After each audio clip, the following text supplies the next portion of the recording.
छठ पूजा पंचांग जाने सूर्य को अर्घ्य देने का समय। पंचांग अनुसार 19 नवंबर को छठ महापर्व मनाया जाएगा।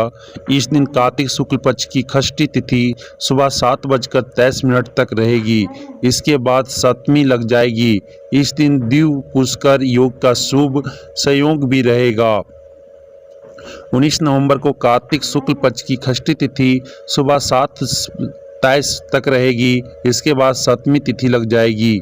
पंचांग अनुसार इस दिन छठ पूजा मनाई जाएगी। इसी के साथ इस शुभ दिन पर नक्षत्र श्रवण और योग वृद्धि रहेगा। वहीं इस दिन शुभ दिव्य पुष्कर योग भी बनेगा, जबकि राहु काल शाम 4:06 से 5:26 तक रहेगा। छठ पूजा के दिन सूर्योदय 6:46 पर होगा और सूर्यास्त शाम 5:26 पर होगा। अब जानिए 19 नवंबर का पूरा पंचांग। छठ पूजा अर्घ्य समय 2023। सूर्योदय समय छठ पूजा के दिन 6:46 पर होगा। सूर्यास्त समय छठ पूजा के दिन 5:26 पर होगा। षष्ठी तिथि प्रारंभ 18 नवंबर 2023 को 9:18 पे प्रारंभ हो जाएंगे और आपकी षष्ठी तिथि समाप्त 19 नवंबर 2023 को 7:23 सुबह में ख़त्म हो जाएंगे। ब्रह्म मुहूर्त 5 AM से 5:53 AM तक। प्रातः संध्या 5:26 AM से 6:46 AM तक।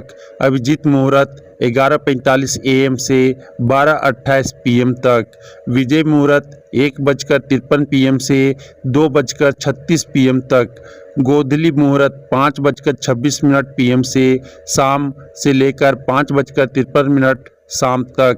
सायायन संध्या 5:26 संध्या से 6:46 शाम तक। अमृतकाल 12:58 दोपहर से लेकर 2:29 दोपहर तक।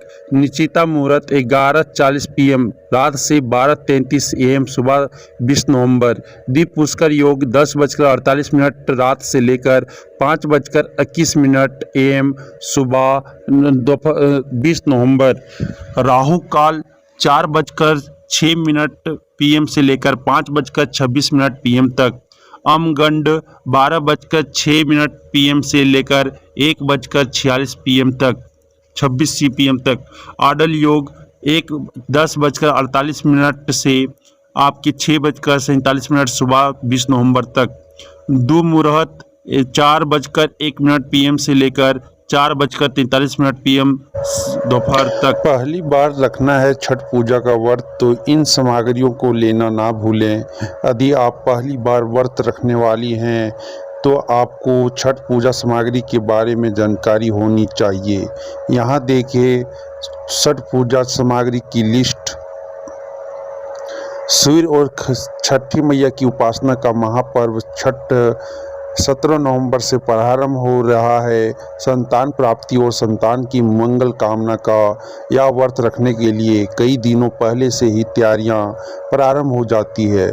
जिस तरह से हर व्रत के लिए विशेष पूजा सामग्री की ज़रूरत होती है, ठीक वैसे ही छठ पूजा के लिए भी विशेष पूजा सामग्री की आवश्यकता पड़ती है।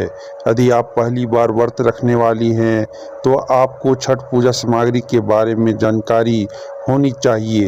यदि आपको इसके बारे में जानकारी नहीं है तो परेशान होने की आवश्यकता नहीं है। हम आपको बता रहे हैं कि छठ पूजा में किन किन चीज़ों की आवश्यकता होती है, जिनका प्रबंध आप व्रत रखने से पूर्व ही कर लें तो आपके लिए सुविधाजनक है। छठ पूजा सामग्री अपने लिए नए वस्त्र जैसे सूट, साड़ी और पुरुषों के लिए कुर्ता पजामा या उन्हें सुविधाजनक हो धोती। दूसरा, छठ पूजा का प्रसाद रखने के लिए बांस या पीतल की 2 बड़ी बड़ी टोकरियां खरीद लें। तीसरा, सूप ये बांस या फिर पीतल के हो सकते हैं। चौथा, दूध तथा जल के लिए 1 गिलास, 1 लोटा और थाली अर्घ्य देने के लिए। 5 गन्ने जिसमें पत्ते लगे हो, नारियल जिसमें पानी हो, चावल, सिंदूर, दीपक और धूप, हल्दी, मूली, अदरक का हरा पौधा, बड़ा वाला मीठा नींबू, डाब, शरीफा, केला और नाशपाती, सेव, अनार, शकरकंद, कंदी तथा सुतनी, पान और साबुत सुपारी, शहद, कुमकुम, चंदन, अगरबत्ती या धूप तथा कपूर, मिठाई, गुड़, गेहूं और चावल का आटा का ठेकुआ और आपके कांच के गोले, आपके गेहूं के, चावल के आटा और गुड़ के बने लड्डू। गुड़ और गेहूं के आटे से बना ठेकुआ छठ पूजा का प्रमुख प्रसाद होता है। इसके बिना छठ पूजा अधूरी मानी जाती है। प्रसाद के रूप में चावल के आटे से बना लड्डू, जिसे स्थानीय भाषा में कसार कहते हैं, भी चढ़ाया जाता है। बांस की टोकरी में पूजा का सामान रखकर पुरुष उसे अपने सिर पर लेकर घाट तक पहुंचाते हैं। पूजा में गन्ना जरूर होना चाहिए। इसकी आवश्यकता अर्घ्य देने के समय पड़ती है। पूजा के दौरान इस बात का खास ध्यान रखा जाता है कि कोई भी सामग्री जूठी ना हो। साफ सामग्री का इस्तेमाल ही छठ पूजा में करें। तो ये आपकी छठ पूजा की अर्घ्य का पहला अर्घ्य के समय का आपका सामग्री है, इसे आप तैयार कर लें।